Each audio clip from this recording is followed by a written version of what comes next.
So guys, for today's video, nandito na naman ako. So, pasensya na kayo dahil ngayon lang ulit ako makapag-upload kasi sobrang busy sa work. So, 3 a.m. in the morning yan. Kaut ko lang sa company ko. So, nagutom ako eh. Naisipan kong mag-goto. Sarap kasi ng goto pagka mga madaling araw. Ito pong binabagtas ko ay daan papuntang Padre Pio. Yan, dire-diretso lang po yan papuntang Padre Pio. So kung makikita nyo sa kaliwa ko, yan po ang SM Santo Tomas. Yan, malapit na pong matapos yan. Hindi na tayo dadayo ng Kalamba, hindi na rin tayo dadayo ng Lipa, kasi may SM Santo Tomas na. So yan, story time muna tayo nung college. Kasi hindi naman maiwasan sa college na mahirapan, wag magtuladan, or basta any kind of problems na kailangang isolve. Yun, para sa akin, sa mga nahihirapan dyan sa college, hindi mo naman kailangang i-pressure ang sarili mo. Kailangan mo lang gawin kung ano yung mga task na itinalaga para sa'yo. Yan. Kasi hindi ako matalino. Maraming ay alam niyan.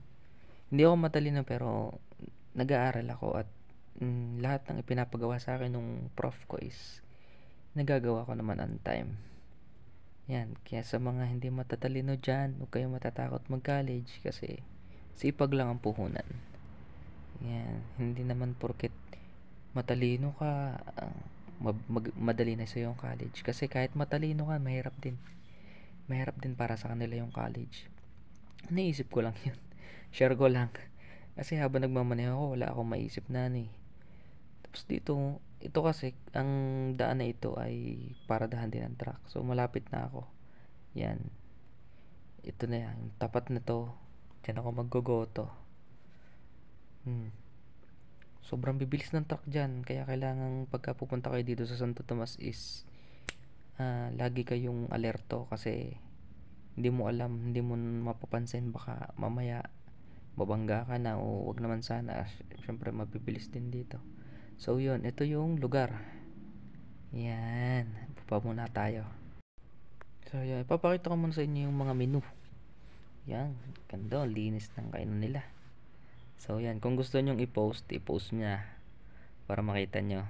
Greg Goto and Mami. Yan. Sobrang sarap at madaming laman yung goto dyan, mga paps. Kaya sulit ang 75 mo dyan.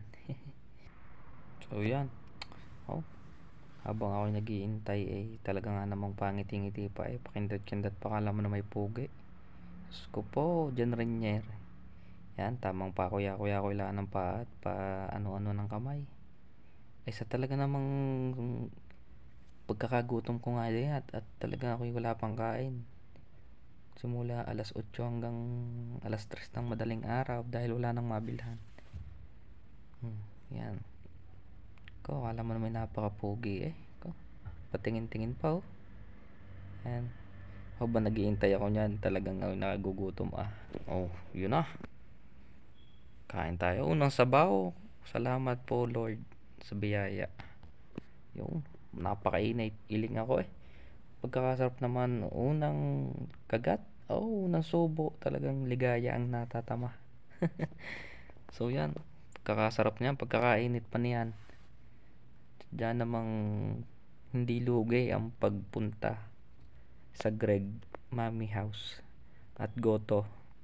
Yan, kadami ito nyo guys, sinando ko pa ng kutsara, ilalaglag sa kutsara. Yung tasap. Ako naman mahilig din sa goto kahit na ang hindi ko lang hilig kahit ako'y Batanggenyo, hindi ko hilig ang lomi. Ayaw ko ng lomi. Ako'y pagkakailan subo kung may subo man kakaunti. Kung arigoto ako'y may laban nyo sa kainan kahit gaano kadami ang kanin, huwag lang isang kaldero. Napakasarap ng goto para sa akin. Yan paborito ko simula na ako'y bata pa. Pasensya na at ako'y gutom ng time na yan hindi ko na talaga mapigilan ang sarili ko. Yung namang alas 8 hanggang alas 3 Sino ba naman hindi magugutom doon? Yan, habang sarap ng pagkain, talaga may pagngibit pa, akala mo na may init na init. Oh, yun. Sige. Ano? At tatapos ng kumain, wari ko'y hibay antehan. Ala. Ano? Busog ako niyan mga ma'am, sir. Kaunti lang din ang nainom kong tubig niyan. Gawa ng punong-puno yung tiyan ko. So, tara na. Oh, tayo na. Tayo gaga or not. Nakakain na. Salamat po sa pagkain. Salamat po sa pang-araw-araw na pagkain at biyaya na natatanggap. Yan, dapat po tayo magpasalamat sa Panginoon dahil pinahiram pa tayo ng mahabang buhay. Yan.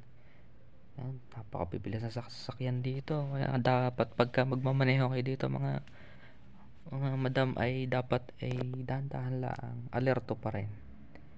Yan, pasensya na sa aking boses at medyo malat na. Yun. Ang Honda Click. Yan ho ay sa akin tiyo. Shout out to sa Tito Jimmy na nasa New Zealand. Yun. Sana'y napapanood mo to. At alam kong mapapanood mo to. Iniingatan ko motor mo. So, yan. Let's go. So, inayos ko ulit ang cellphone ko. Yan. Paalis na tayo. No, muntik pang patak dyan cellphone ko eh. Buti na lang alerto. Yan. Pauwi na po tayo niyan. So, hindi po ako makapagpatakbo ng mabilis kasi syempre hindi naman sa lahat ng oras ay kailangan natin bilisan. Payo ko lang din po sa mga kapwa ko rider na kapag nagmamaneho kayo at wag nyo na lang bilisan kasi makakarating din naman tayo sa pupuntahan natin eh. Kumbaga parang chill ride lang, rider lang ha, bilang hindi ko naman inaano yung ibang rider na okay lang kung pwes mabilis sila magpatakbo ng motor, okay lang.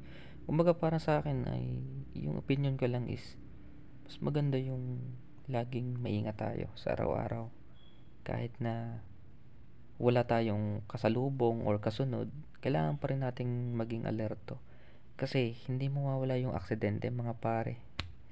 Yan, hindi mo mawala talaga yan kasi kumbaga kakambal na yan eh. Kumbaga nasa atin na lang yung pag-iingat. Nandyan yung mga aso na biglang tatawid, 'di ba? Na kahit wala kang kasalubong or kasunod, paglasing ka, sobrang bilis mo. Ganun, yung mga ganung senaryo ba? Yun. Chill ride lang, kumbaga dahan-dahan ka lang.